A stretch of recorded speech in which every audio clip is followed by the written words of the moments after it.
Wonderful. We're also going to be sending a link to this recording to everyone who registered or attended, and we'll include other links that are going to help you on your journey. Tonight, our experts are Cora Wyent of Rewiring America and our local home energy experts, Ben Scott and Jon Spillman. Please type your questions into the chat room as they occur to you. We'll monitor the chat room and ask questions at the end of the short opening presentations. Tonight's webinar is brought to you by the all-volunteer Electrify Ashland Now Action Team of the Ashland Climate Collaborative. And ACC is a hub for community collaboration to reduce our climate footprint and build a more equitable and resilient Ashland. You can learn more about the collaborative and about the the Electrify Ashland Now team at ashlandclimate.org. The Electrify Ashland Now website is electrifyashlandnow.org, and I know those links are going to get put in the chat as we go throughout the evening. We also have action teams that are working on transportation issues, particularly around biking and walking and getting around Ashland safely, food composting, and water conservation. And we'll put links to those web pages in the chat as well. So as noted, our topic tonight is the Tax Credit and Rebate Inflation Reduction Act. It's available to both homeowners and renters. It's been hailed as the single largest climate investment in American history. And it is big and it is complicated. And our job tonight is to explain the parts of the act that focus on home electrification. We hope that this information empowers you to begin your journey toward electrification. We must all do our part to meet our climate goals. Here's a quick couple of statistics to get your attention. All 1.6 million households in Oregon are eligible for an average of almost $6,500 in tax credits and $600 in performance rebates. Now that's an average, so some people will get more and perhaps some people will get less. In addition to these financial incentives, of course, when we electrify, we have cleaner air indoors and outside, and so we'll feel better and we'll help slow global warming. So I'm going to turn this over to Ben Scott now, who's going to take a few minutes to give us an overview of the Inflation Reduction Act and the role that it will play in helping us meet our climate goals over the next 8 to 10 years. Then Jon Spillman's going to demonstrate the Rewiring America calculator so that you'll know how to go into the calculator and figure out your own potential benefits. And then Cora is going to give us a detailed presentation on the rebates and tax credits that you can apply for starting next year. Put your questions in the chat, we'll get to them at the end.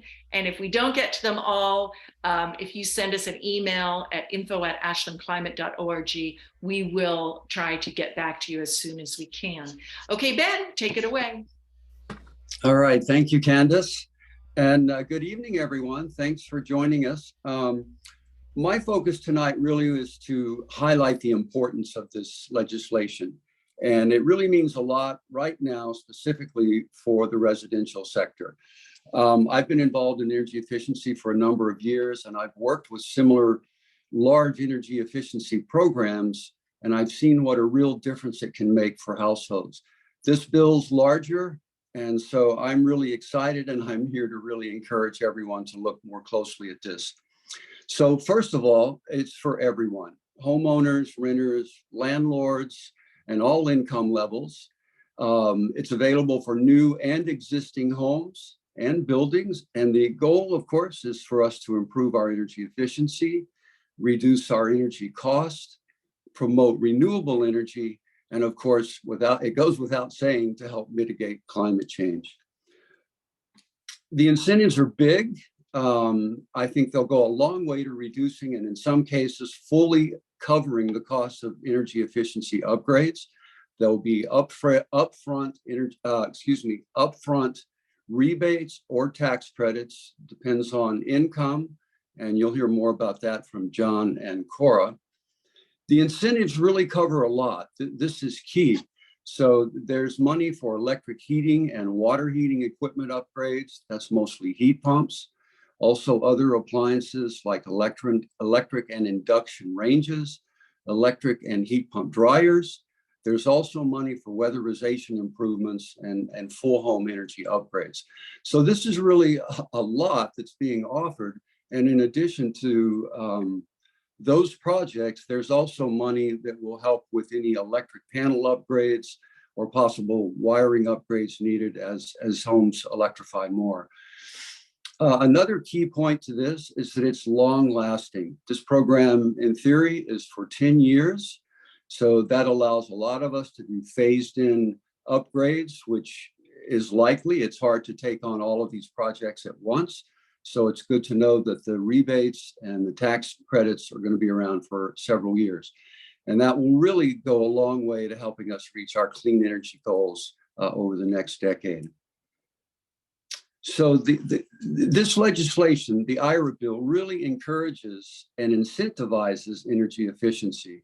And we've heard the name of this change until the very end. There were names for this last year, the climate bill and different things. And now it's called the Inflation Reduction Act. And energy efficiency itself is actually a hedge against inflation. So we're helping to keep rising energy costs in check. And that's important. Those monthly utility expenses, that can be a wild card sometimes. So that's a good feature of this. And just as important, there are non-energy benefits, and that would be realizing things like an improved indoor air quality, safer, healthier environment all the time while reducing greenhouse gas emissions. So those are a few of the key things that I wanted to touch on. I think those are the things that are most accessible for most households and dwellings in Ashland. So there's more to this bill, and now I'll turn it over to Jon, who can talk a little bit more about some of the individual calculator features. All right, Jon. Thank you, Ben. Yeah, so we want to demonstrate this excellent tool that Rewiring America has provided to all of us, where we can get kind of a preview of what's going to be available and get your juices flowing on what you start thinking about projects you may want to do to your home and to maximize this incredible opportunity that is before us right now. So let me go ahead and start sharing my screen.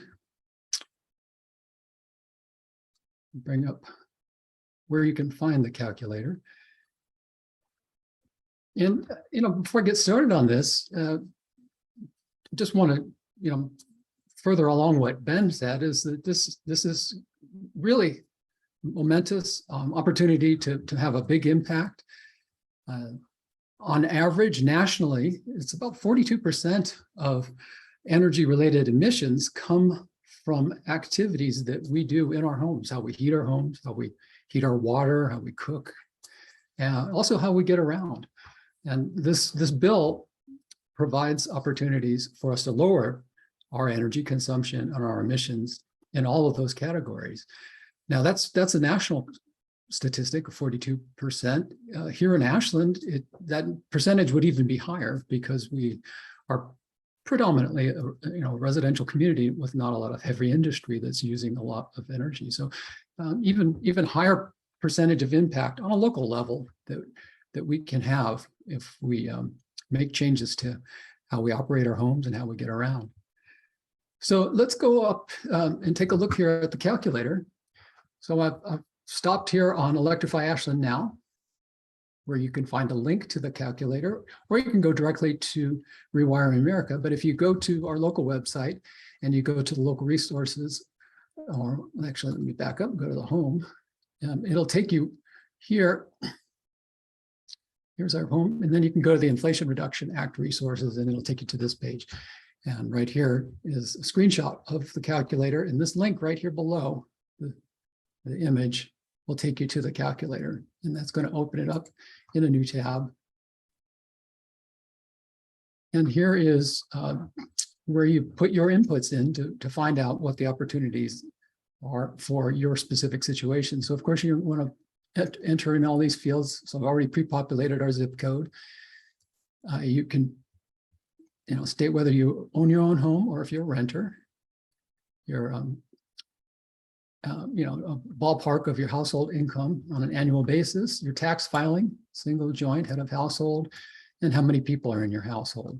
So I will just go ahead and demonstrate with this, showing a lower income for just a single person, and you go ahead and hit calculate, and then it's going to bring up below the inputs kind of a summary of what opportunities are available. The upfront discounts could be up to $14,000. The available tax credits, $1,850, and an estimated bill savings per year. Now, if you scroll down a little bit further, you get more into the detail. And in the top table is all of the upfront discounts by category of the different things that you could do. So, moving to an induction stove, you have electrical wiring and panel that are opportunities where you can actually get discounts to hire an electrician to upgrade your electric circuits or your panel if necessary, depending on the age of your home, in order to supply the needed power for an induction stove, for example, or a heat pump water heater. Say you're swapping out from a gas water heater, you probably don't have a circuit that's going right next to where the water heater is. So you have to bring in a 220 circuit for that.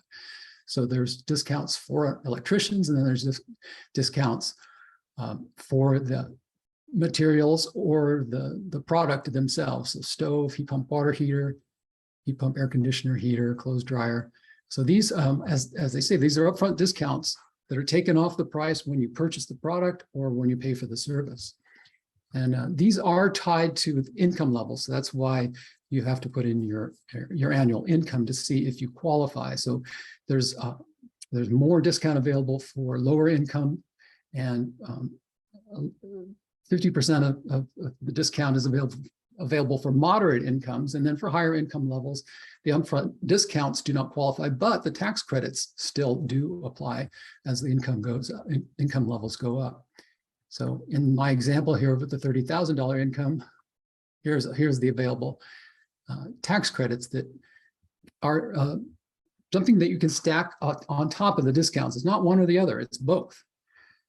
So we can, if we're interested in any one of these particular categories, we can click on the more info, and it will take us into specifics about the incentives that are available. Talks about the income levels and how the incentive works, and what the tax credit would be available, in this case for a heat pump water heater, how they work, how they'll save money, how it will have an impact on the environment. So there's a lot of great information in the various layers of the calculator here. So now if I switch the income out and maybe the tax filing situation, so let's say it was a joint tax filing with two people, and put in a moderate income level here and calculate, we'll see the numbers here change as soon as I hit calculate. And so now the upfront discounts are still applicable in this situation, but we saw the available tax credits just go up because there's more income. And of course, the way tax credits work is that's a reduction in the tax liability, how much tax you owe. So the more tax you owe, the more you can take advantage of the tax credits that are available.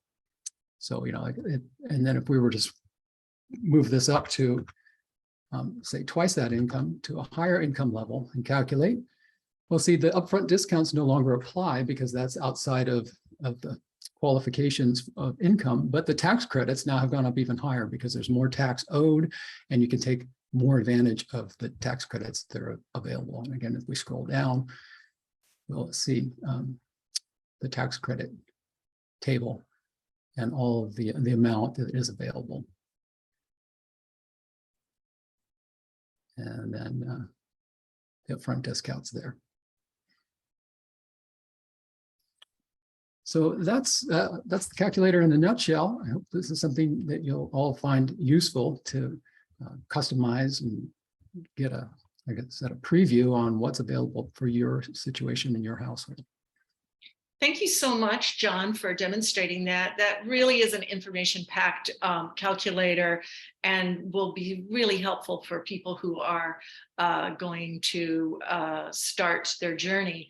Now we're going to turn to Cora, and she's going to spend about 20 minutes giving us a rundown of all the details that you've just gotten a little bit of appetizer size information on. Cora is a research associate at Rewiring America, where she's conducting research and analysis to enable rapid electrification of everything in the economy, including this calculator. Before she joined Rewiring America, she completed her PhD in physics at Caltech. She's from the Bay Area, like many of us, and she's currently living in Los Angeles. So Cora, please take it away, and thank you so much for joining us tonight. Awesome. Thanks, y'all. Can you hear me and see my slides? Okay. Yes, I can. Great. It's really great to be here. I was telling the other speakers before we all joined tonight that I love Ashland. I used to go there every summer with my family on our way up to Oregon to visit my grandparents. So it's one of my favorite little areas of the country. So really happy to be here tonight and to be talking about what the IRA means for all of us as homeowners and renters and citizens of the United States. So I'll start with a little bit of an introduction. A lot of you, you're here because you care about electrification and you care about climate, but I thought it would still be helpful to run through kind of why this is so important and why electrification is such a crucial tool that we have for solving the climate crisis. And that's because we already know how to produce clean electricity, and we know how to do it really cheaply and at scale with solar and wind. And it's just miraculous to see how much solar and wind prices have dropped over the past decade. So we have this amazing tool, clean electricity, that we know how to make without producing any carbon emissions. But even if we switched completely to clean electricity today, we'd still have a huge chunk of emissions because we're still burning fossil fuels directly in our buildings and vehicles. So a full 47% of our energy-related emissions comes from directly combusting fossil fuels in our homes and in our cars. So the solution to this is to electrify everything, because with clean electricity and electrification, you can get actual full decarbonization and remove that source of direct fossil fuel combustion that not only is bad for the climate, but it's bad for our health, it's bad for indoor air quality, and an electric future is one that's cleaner and healthier for all of us. So that would eliminate a full 80% of our emissions if we were able to switch to clean electricity and electrify buildings and transportation. And we're really excited about the Inflation Reduction Act as a way of jumpstarting this electrification movement. So you'll hear us call it the IRA or IRA. Everyone used to be calling it the IRA. Now everyone's calling it IRA within the government. So I guess I need to switch to calling it IRA too.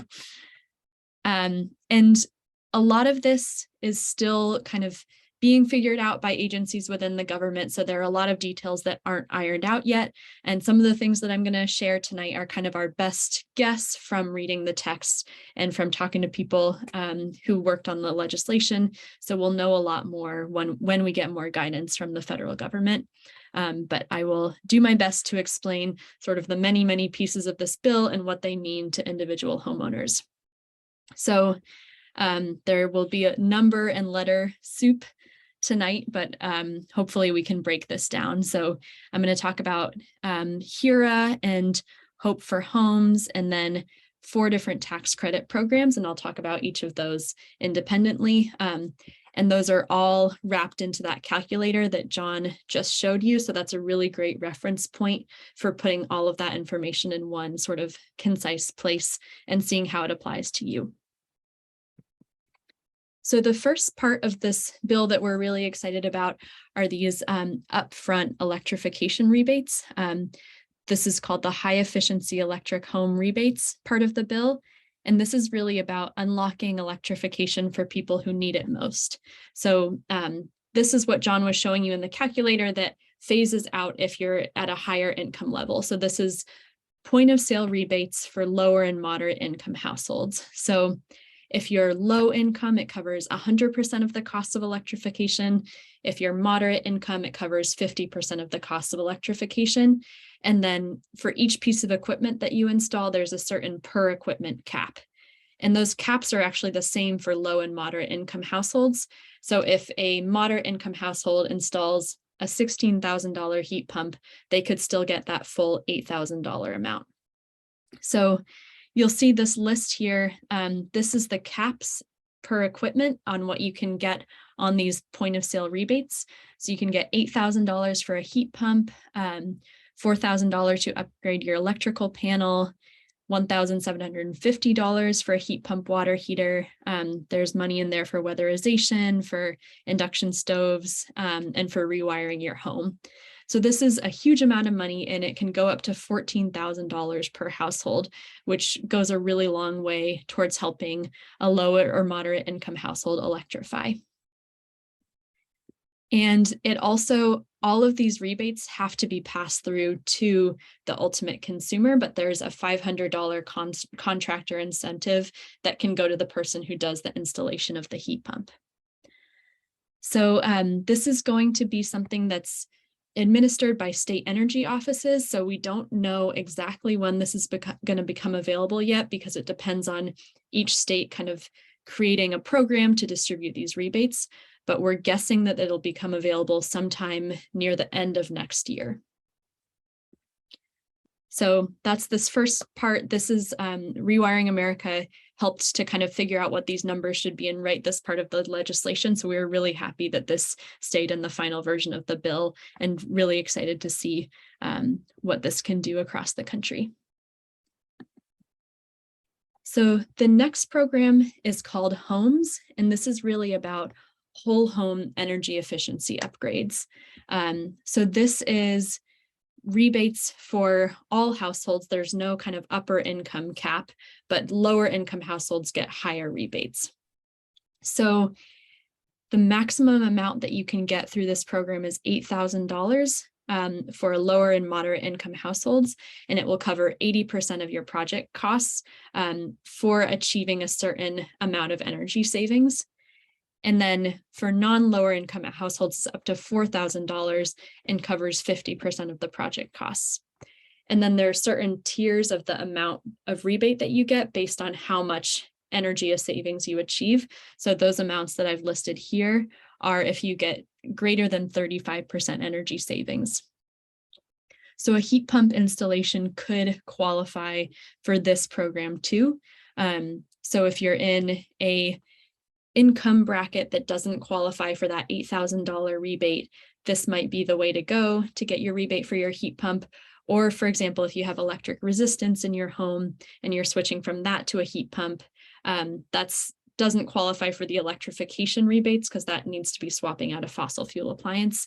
But still, heat pumps are a much more efficient and better way to heat a home than electric resistance. So this would be a really helpful program for that.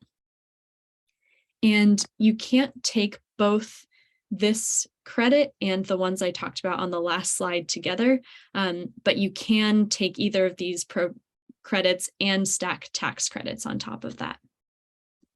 So that's the HOMES program. This is about whole home energy efficiency upgrades where the amount that you get depends on how much energy you save.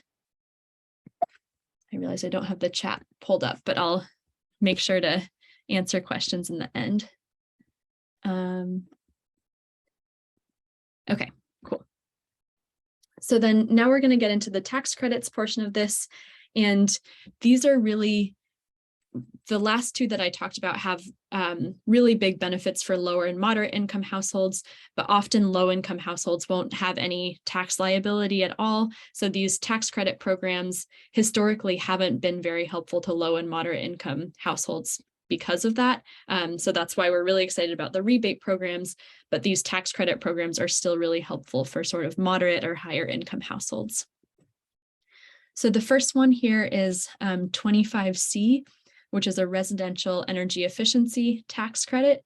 And this is a 30% tax credit for home energy efficiency or electrification upgrades. And it's capped per item each year. And that cap is $2,000 for heat pumps and heat pump water heaters, $1,200 for weatherization, $600 for an electrical panel, and then $600 for most everything else. So the total amount that you can get each year for this tax credit is capped at $1,200. But you can also, there's also this separate $2,000 cap for heat pumps. So heat pumps are accepted from that $1,200 cap. So we are pretty sure that you could get $3,200 for doing a heat pump plus weatherization, for example.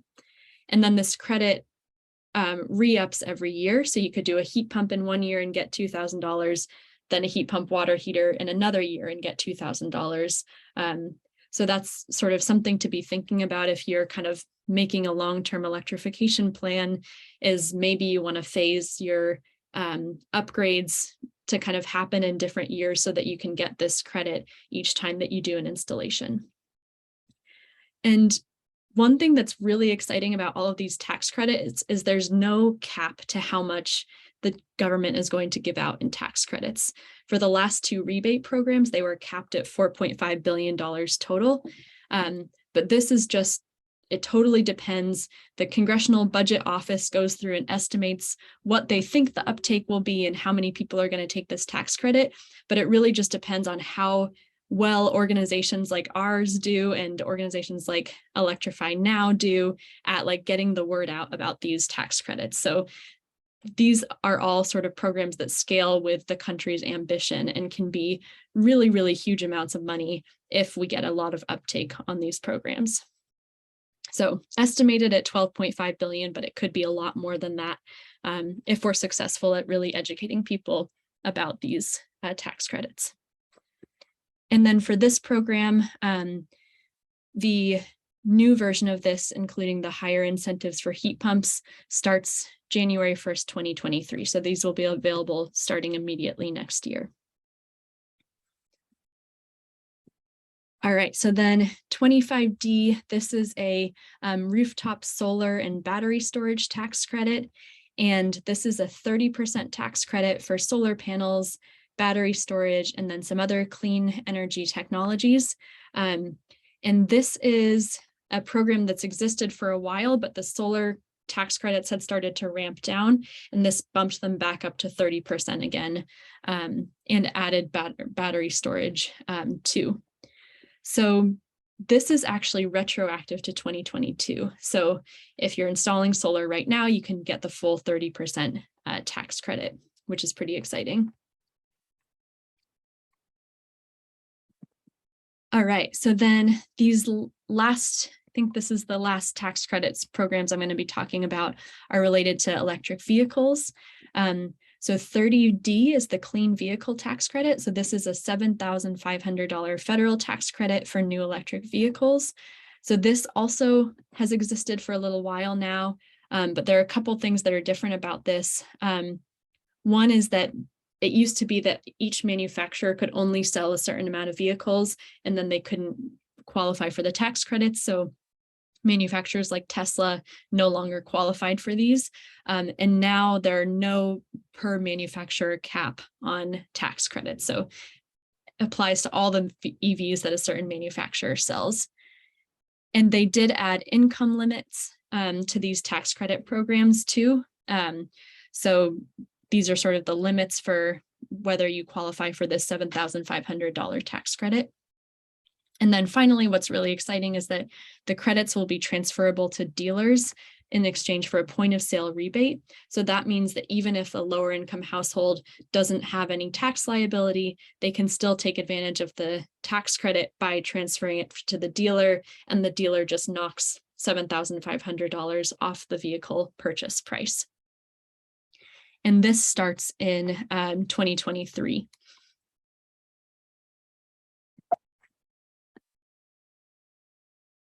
All right, and then there's this tax credit for used electric vehicles too. So similarly transferable to to dealers and their income limits, although they're lower than the income limits for the new vehicle program. And also a really exciting program that starts in 2023. So that is all that I'll be talking about in terms of the rebates that in tax credits that are available to residential customers, to consumers. I did want to talk really briefly about some of the really exciting workforce incentives in case any of you or any of the folks in your community are involved in the HVAC or electrical workforce doing this electrification work.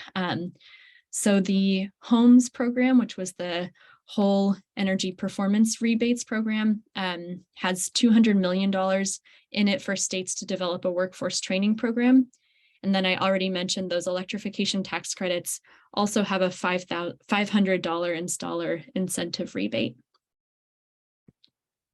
And there's also some exciting builder incentives in here.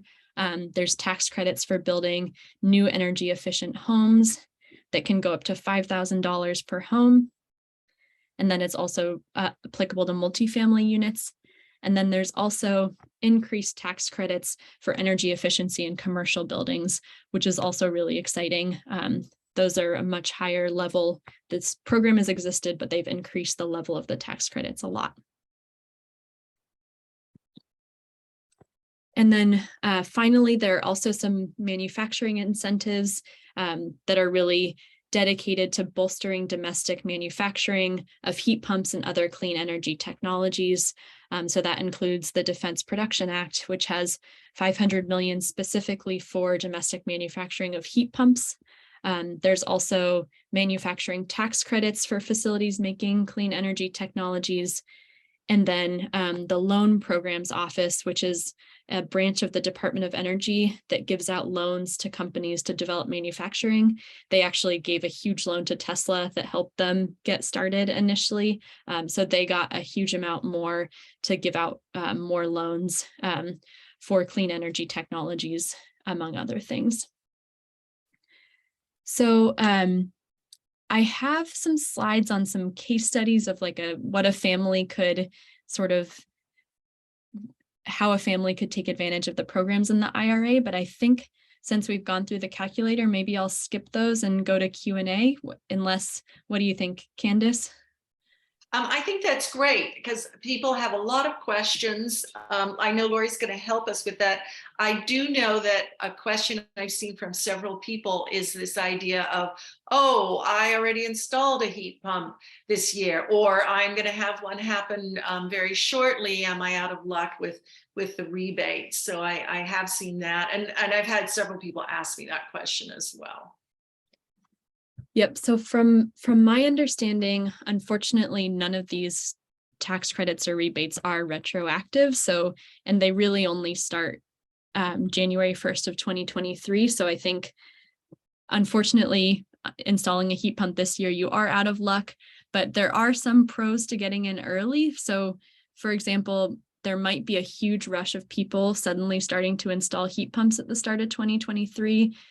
Prices might go up, at least initially. So I think, honestly, in a lot of ways, it's good that you've gotten it done early if you've already gotten one installed this year. I think eventually things will kind of smooth out and these tax credits will be super beneficial, but there might be an initial spike in demand that makes prices go up for installations for a little while.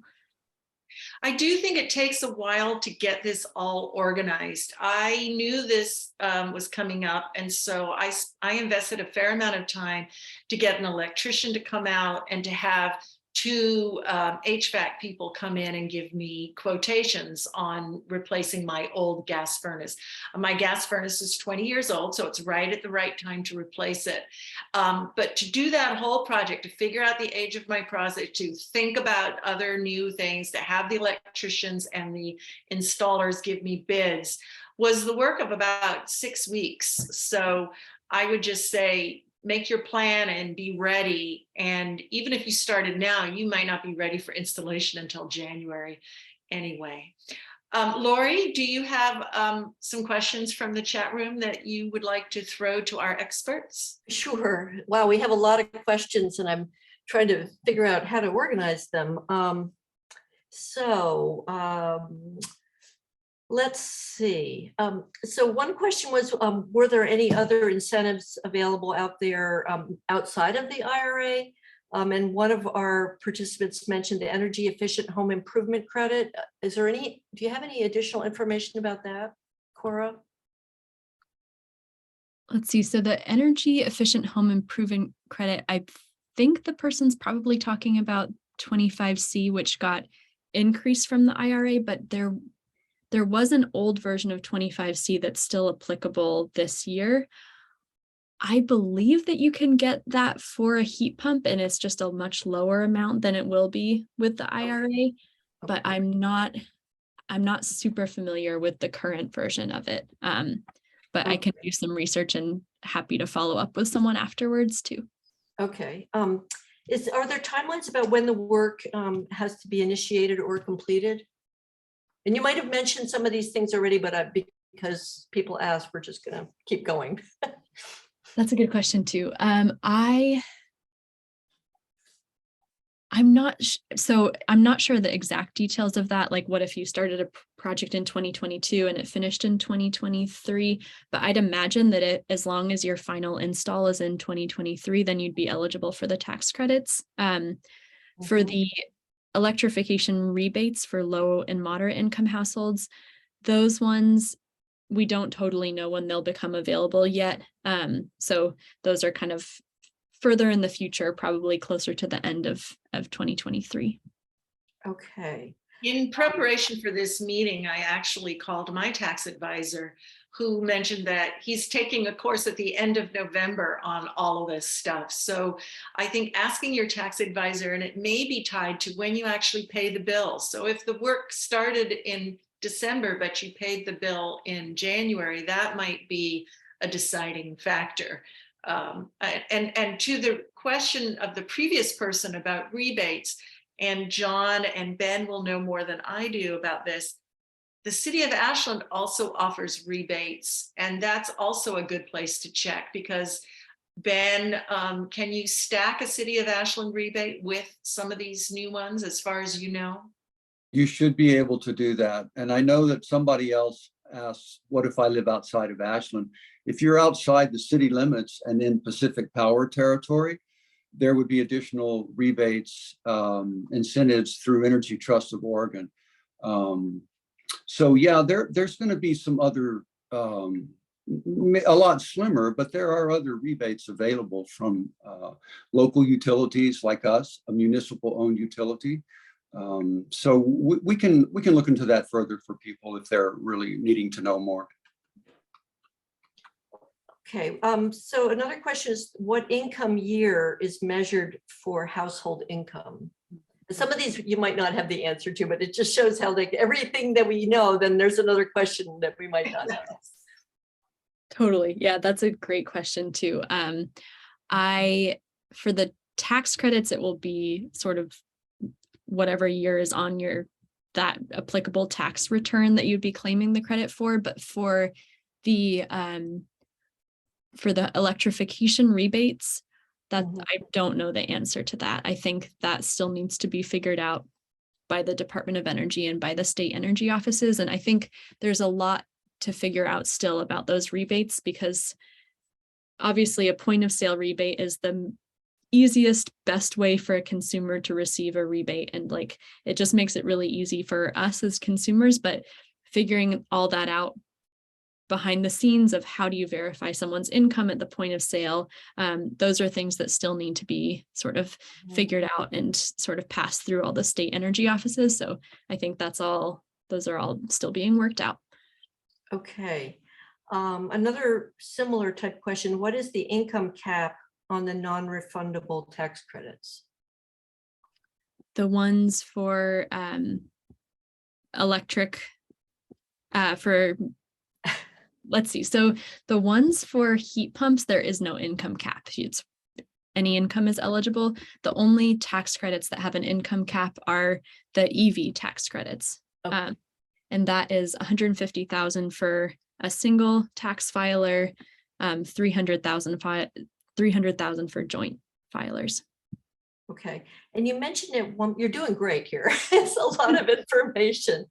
Another question was, you mentioned at one point that some rebates won't be available until the end of next year. Could you repeat which ones that was? Yeah, absolutely. So if we're talking about electrification, the main two, electrification, not any of the other clean energy, there are two main programs. One is the point of sale rebates for low, moderate income households. That's called HEEHRA. Those are the ones that still need to be figured out and might not be available till 2023. The other one is the tax credit, which is more applicable to moderate or higher income households. Those ones will be available starting January 1st of next year. Okay. Okay. And here, this is a really, are you good, Ben, on that? Sure. Okay. This is a really good one. So in the case of somebody who's a landlord, they had two questions. One was, does a landlord just go ahead and apply as a homeowner? Because there's homeowner and renter applications, right? So that's the first thing. And then, the renter might be able to qualify on the income category more than the landlord might be able to, but if the landlord is paying for it, I guess, anyway, you see where it's going.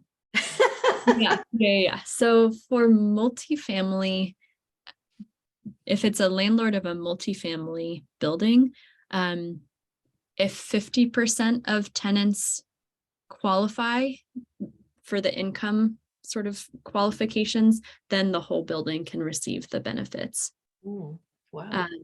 And I'm not super familiar on whether those have to be passed to the landlord or to the tenant. It probably depends on who's paying for the HVAC equipment to be installed, I guess. But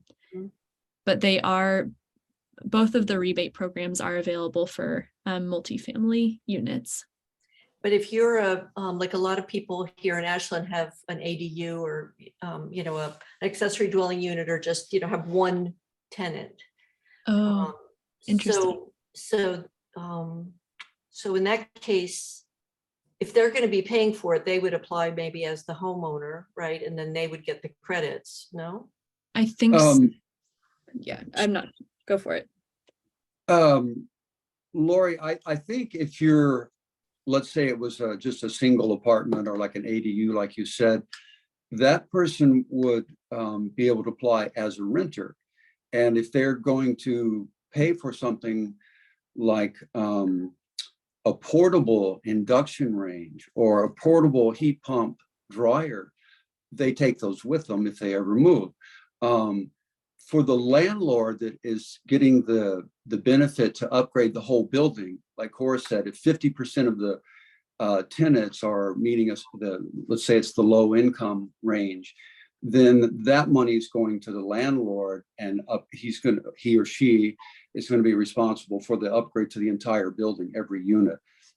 I don't think anything like that would ever pass to the renter, but renters do qualify for a lot of the rebates.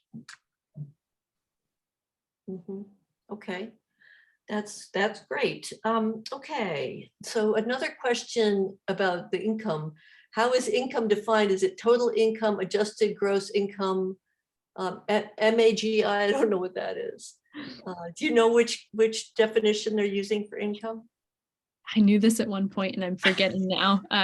Do you know, Ben? I would think it's AGI. That's my assumption. It says that in the help on the calculator, there's a little question mark. Enter your gross income before taxes. Great. Okay, excellent. Okay. And then are any of the benefits available if the upgrades are done DIY? Do it yourself? I would imagine that you cannot pay yourself because the IRS wants you to show a receipt, probably, right, to be able to show a receipt. But if you're buying the equipment and perhaps if you're buying some wiring or something like that, Or would that be covered? Cora, do you think that would, what do you think about that? Oh, you're muted. Oh, maybe she's having a hard time getting off mute, Sorry, perhaps. I had connected to my headphones for some reason. I think that's exactly right. Yeah. Okay, great. Okay, if somebody has a high efficiency gas furnace, are they eligible for rebates or tax credits to switch to a heat pump? Does it matter what kind of equipment they have currently? It doesn't matter yet. You're eligible for the rebates. So the rebate program, you're eligible for any fossil fuel to electric switch. And for the tax credits to any heat pump installation, you're eligible. Okay, great. Can you carry over a residential tax credit? These do sound like accountant questions sometimes. Like, I tried to get an accountant and they're all like, we're trying to figure this stuff out too. So I think if people are interested and they let us know in the chat, we can try and get a tax advisor to a meeting, perhaps in, I don't know, February, when they know enough, but they're not going crazy with the tax year yet. That's So a let great us know if this is something of interest to you. And sorry, Cora, go ahead and do your best. No, that's a great question too. I don't think that you can carry them over from one year to another, but I'm not certain about that. And I'm happy to try to, so I'm on our research team. Our policy team is like way more in the weeds on the policy, and they may be able to answer some of these questions. So I can sort of send them a list. I'll save the chat and mark down which ones I couldn't answer and see if they're able to answer any of them. And send that back over to all of you too. excellent. Okay, another one about EVs. So if you previously got an EV credit, can you qualify for another one for a different vehicle if you bought another one? That is another great question that I don't know the answer to. Does anyone else know on that? I don't. I don't think there would be a restriction. My understanding, but I'm not sure. And I read the chat on this one. Unfortunately, this person had a problem. It sounds like maybe they want to sell this electric vehicle that they had some issue with or get rid of it and then get another one that is going to work better for them. So it sounds like there would be a good chance that it would still be available. Okay.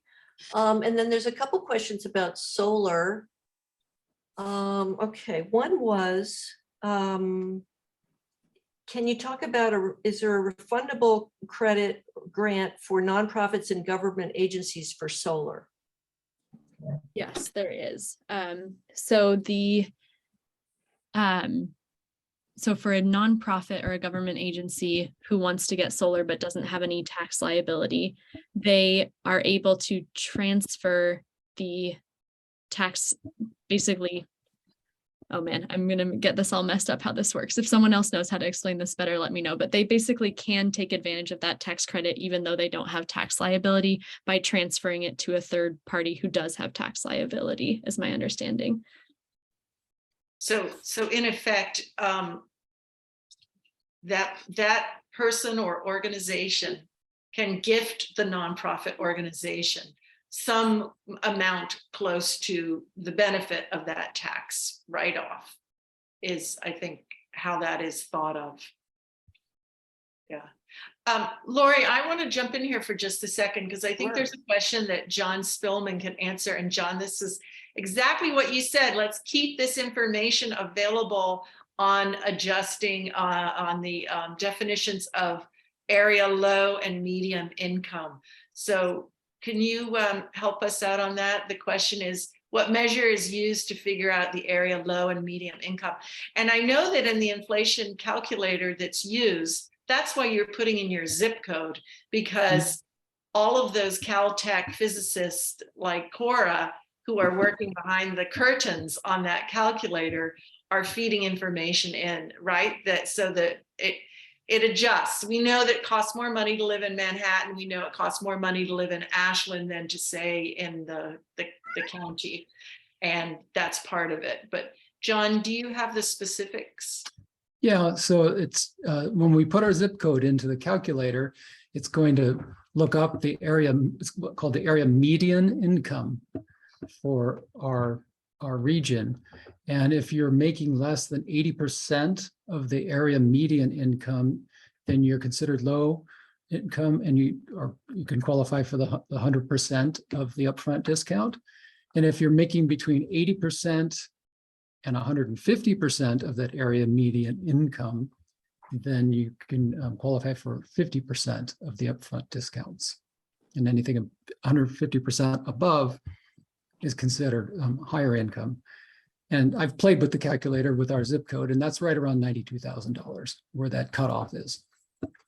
92,000 being the top level where you're not going to get any rebates. You will qualify for tax credits, but you're not going to get any rebates at about 92,000. Yeah, it's somewhere between 91 and 92. So it's just great. Ballpark. Great. Okay. Thank you.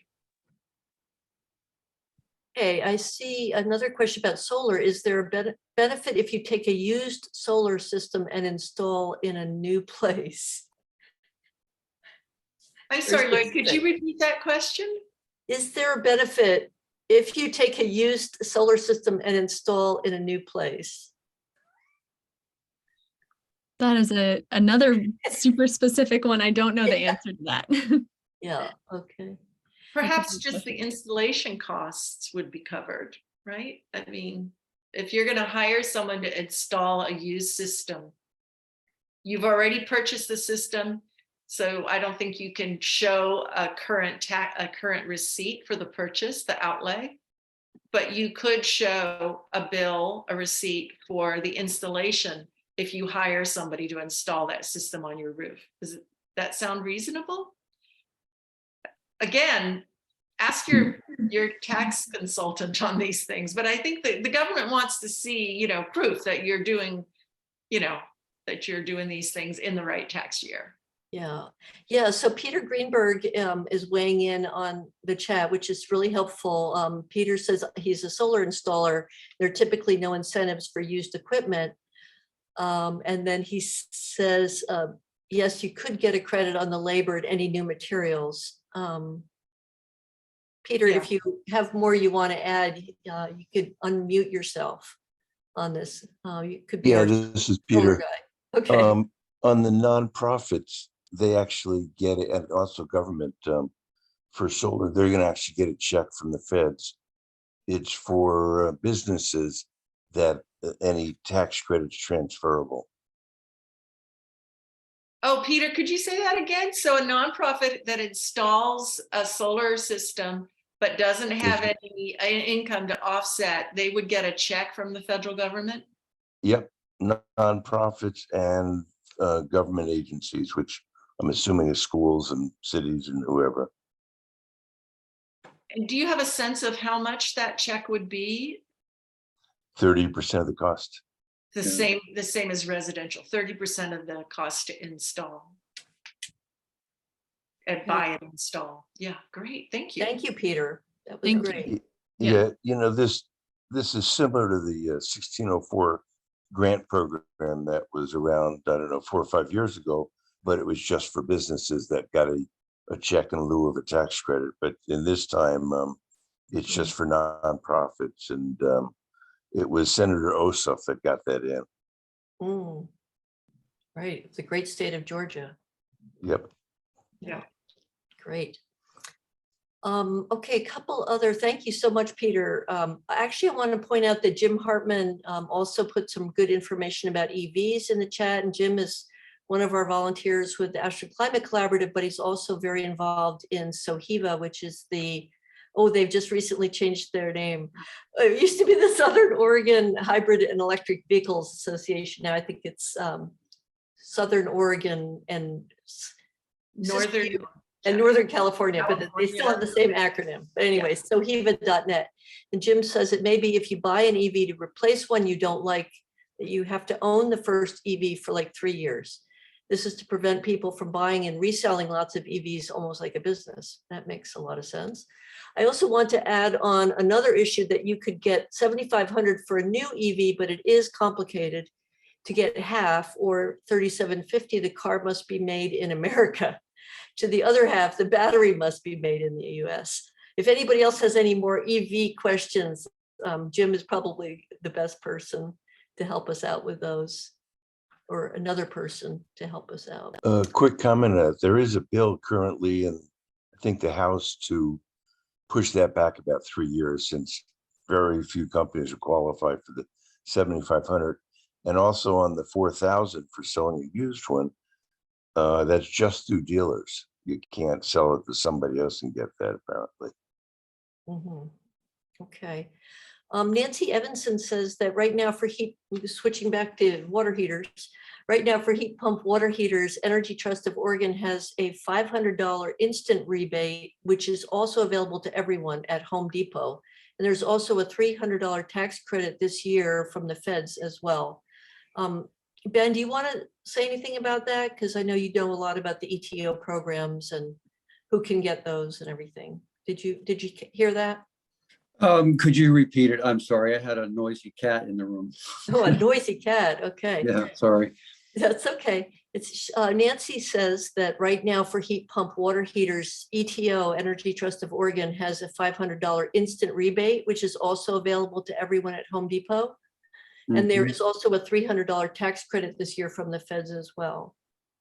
Maybe John, one of you knows something about that? Well, that sounds right. I mean, that would be an example of where you should be able to stack those kind of rebates. Whatever Energy Trust is offering is to their ratepayers and or their clients' ratepayers, Pacific Power, as to whatever. Tax credits, if they're still available for state and federal, then they're still available. I don't know all the details of specific equipment that might still be available, but I think you're talking only federal. I don't believe there's much left on Oregon state tax credits. The residential energy tax credits sunsetted, and then what's left was the solar, the existing solar that has already been talked about. It had been reduced, but it's been raised back up to the full 30%. Anyway, Energy Trust of Oregon rebates and the things through Home Depot, those I think are still all available. And available to anyone too. You don't have to prove where you live. Right. Yeah. Okay. And I did just look up that 25C, the heat pump and energy efficiency tax credits cannot be carried over to the next year, but the solar tax credit can. Mm-hmm. Okay. Peter's again putting some good information here in the chat. Let's see. And Alice and Daryl Mallory have a good broad question, which is the goal to eventually replace all gas appliance, heaters, fireplaces, etc. in existing homes as well as new builds? And I think the answer to that is yes. Yes. The reason Yes. being that methane, which is natural gas, is a fossil fuel. And it's a huge contributor to greenhouse gases and global warming. And it's something like 86 times worse than carbon is in the short run. It has a shorter lifespan hanging out in the atmosphere. Carbon takes a really long time to draw down. Methane can be drawn down quickly, but while it's there, it's doing way worse damage. We know that if we can quickly stop the use of methane, that's going to buy us time to figure out how to deal with carbon, in my mind. Now, I'm not an expert, but we've got 3 experts here, so please jump into this conversation.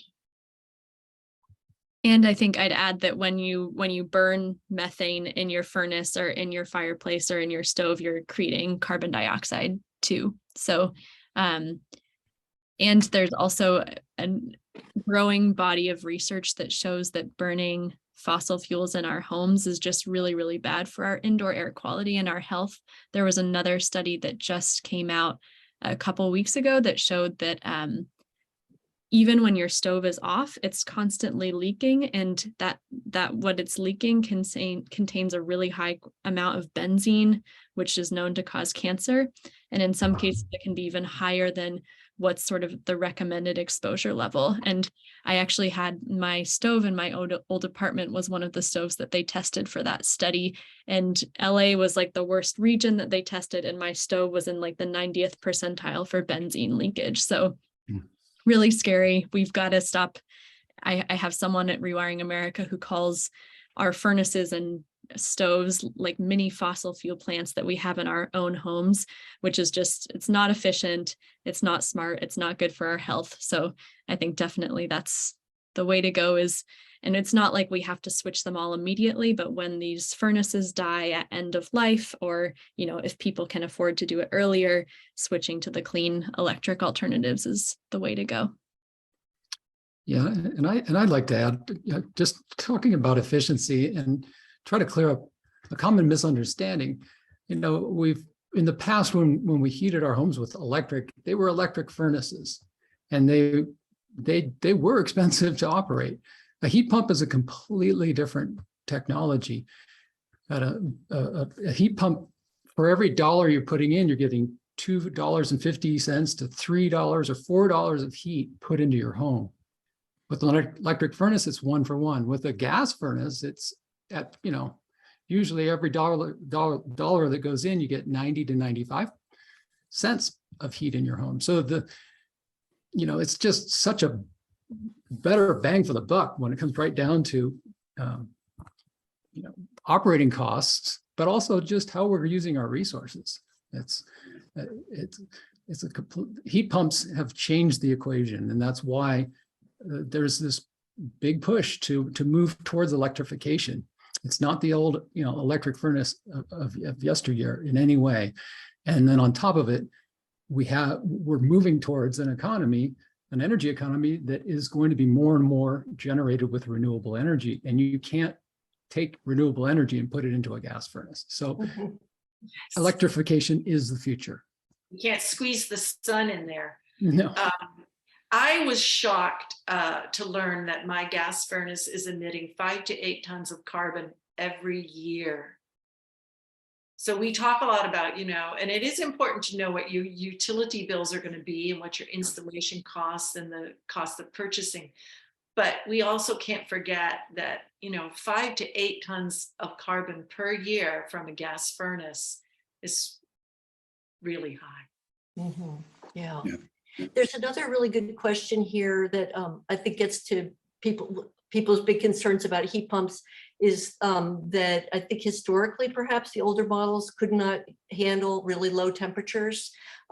So could we talk a little bit about that? Down to what temperature can you effectively use a heat pump to heat a home? Whoever wants to take it. Yeah, there's different, there's your typical heat pump is pretty good. I mean, it can continue to heat a home down to really low temperatures. The problem with your standard heat pump is the temperature that comes out of the grill gets cooler. It's still bringing heat into the home, but it gets cooler. So typically there's a backup heat source, and that's usually an electric furnace, sometimes a gas furnace that kicks on when the temperature gets to about 35 degrees. That's with your standard, but they have come out with some amazing new heat pump technology in recent years called hyperheat is one of the terms, or, you know, cold climate heat pump, I think is the generic way to refer to it. And those can heat homes in Minnesota well below 0 degrees and still provide comfortable temperature coming out of the grill. So if you want to use a heat pump only and not have electric backup, you can buy one of these cold climate heat pumps for our you know, here in the Valley. I had a friend who had one installed in their house just recently, and they don't have backup heat, and they're doing fine when the temperature dips below 30. I was on a webinar, the same one that you were on, Cora, I believe, where there was a gentleman from Maine, and he was talking about the heat pumps that they use in Maine, where it's definitely really cold up there, and their technology is working great, the heat pump technology there. So yeah, I just noticed, we partner with Electrify now, which is based out of Portland, And they just advertised today that they're going to be doing a cold climate heat pumps program on December 14th. And I'm going to put the registration up. Actually, I'm just going to put the information, the link about the program here. So, we're not Minnesota here, but if people want to learn about cold climate heat pumps, there is a program coming up. There was another question about documentation, and I was wondering about this too, because my daughter is excited to take advantage of the rebates. About is the information out there about how to actually apply, or do we know how burdensome this is going to be? Somebody called it the document load, for showing that you've done this work. Yeah, do we know anything about that? The process itself of applying, or how bad that's going to be? For the rebates specifically, we definitely don't know what that's going to look like yet. I think that will come as states sort of figure out their implementation plans. For the tax credits, I think it'll be similar to sort of how the solar tax credit has worked in the past. So I don't have personal experience with that, but if someone else could speak to that, I think it'll be probably a parallel process. Maybe Peter can jump in, or Ben, you look like you know. Well, I mean, I guess we don't know 100% what kind of documentation is going to be necessary. I can imagine if you're purchasing something, obviously you're going to hold on to receipts. Here in the city of Ashland, when I put in an electric induction range, the city only required a picture of the old gas range coming out. When I installed heat pumps, the city of Ashland came out afterwards and they verified the model number and things like that. And little else, actually. Now that's the city of Ashland. Energy trusted programs would work similarly. You need some documentation if it's a signed contract with the installer, paid invoice for equipment. I mean, I think it'll be pretty basic stuff, but we'll have to see. I mean, this is all going to unfold next year. The state grant through ODO, let's see, we just do show them a contract and then show them an invoice, and that's it. The Energy Trust, don't have to show them anything, just put a number in there. And the current federal tax credit, $56.95, I think it is, for the feds, it's just one line on a one-page form. It's no big deal. So I would assume it's pretty simple. But there might be some extra lines about income qualification or something like that. Okay, thank you, Peter. Yeah. There's something I might just add, because I know we're all curious how this is going to work out and come down. But having worked with Energy Trust and energy service companies in Oregon, I've seen that Oregon is actually pretty far ahead in terms of its energy efficiency programs. I mean, we're right up there with Washington and California, and a lot has been done. There's been good energy efficiency programs in Oregon for quite a while, with the process down and the way incentives are paid either to owners or contractors. We're going to figure this out. I'm really confident about that. And there may be a little bit of a learning curve for all of us, but ODO and Energy Trust of Oregon, Bonneville Power and the municipal-owned utilities, the community action programs like Access, there's going to be a lot of energy pouring into this and a lot of good people figuring it out. And we have a good track record. Like I say, we've got great energy efficiency programs in Oregon and have had for many years. And it's going to work out. Everything is going to be okay. Everything's going to be all right. I think there was just one question I missed. I was kind of scrolling back. I've tried to get everybody's questions. If I've missed anything, please let me know. I know we only have a couple more minutes left. But Ro Lewis asked a question. She has a heated shop building next to our residence. If we change to heat pumps in the shop building, can we use these programs? So I know for 25C for the tax credits, I know there's something about it being installed in your principal residence. So I think it depends whether that shop building counts as part of your principal residence or not.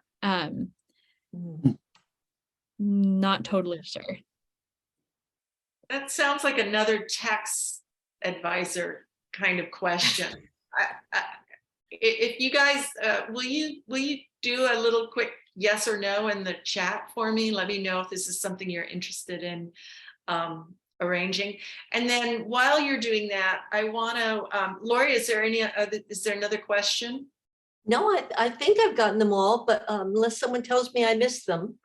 I Okay. think I've got Just them. quickly to Nancy's question in the Oh. chat about the 30%, the 30% should be independent of city and state incentives. So you should be able to take the 30% tax credit regardless of what city and state incentives you've gotten.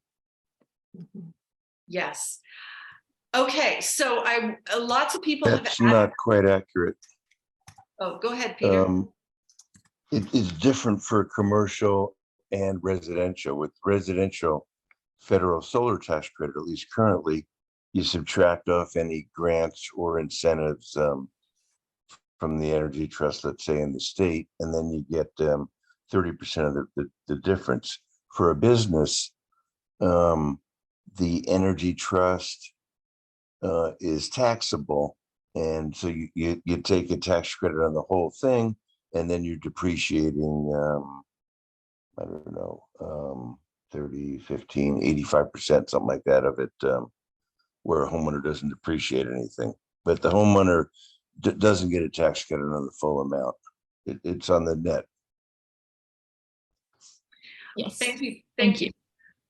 And I think that just points to the fact that with these really complicated pieces of equipment, I'm talking about, your home heating and cooling systems and solar, you do have to rely on your contractor knowing a fair amount. And so I think as homeowners, we need to ask them these questions, and we need to push them toward heat pump technology, knowing that that's what we need to do to get the rebates. And some of them may be reluctant to do so, but I think knowing that there's a $500 incentive for contractors to participate in these events sometime in certain places is also important. Lots of people have asked about a recording. So yes, anyone who has registered for tonight, and I think we had 140 people registered, will receive a link to the recording. What we do is we put it on YouTube, so it's very easy to run.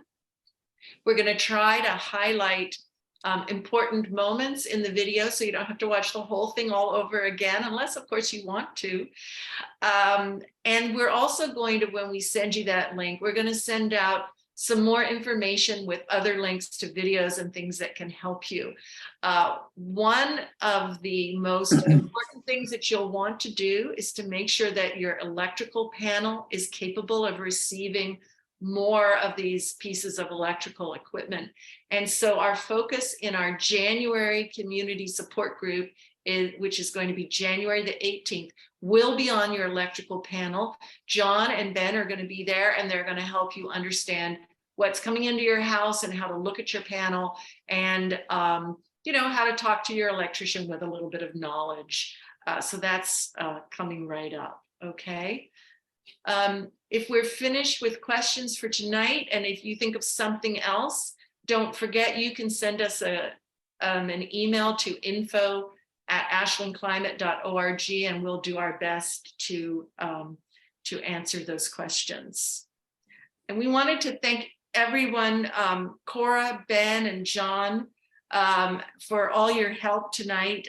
You have been fantastic. We appreciate you.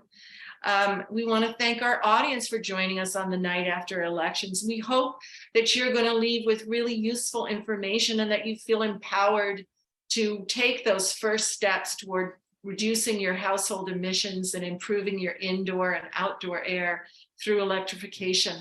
As I mentioned, there's lots of resources on the Electrify Ashland Now website. And again, email us if we can help you. You'll get your recording link in the email as soon as we can in the next few days. If you find these discussions valuable, please consider supporting Ashland Climate Collaborative with a donation of any amount. That allows us to continue to offer these discussions and to do a lot of the work to get the word out about these meetings. And you can do that through our donate button on our website. Thanks again to our presenters who spend so much of their time helping us create a better homes and a better Ashland.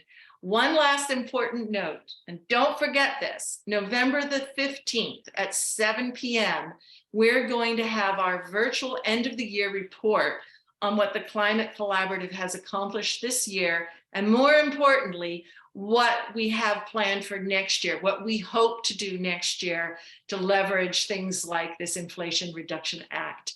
It's really, really important if you care about the environment in Ashland to come to this meeting, and you can register on ashlandclimate.org. It may take us a day or two to get that link up there, but keep coming back.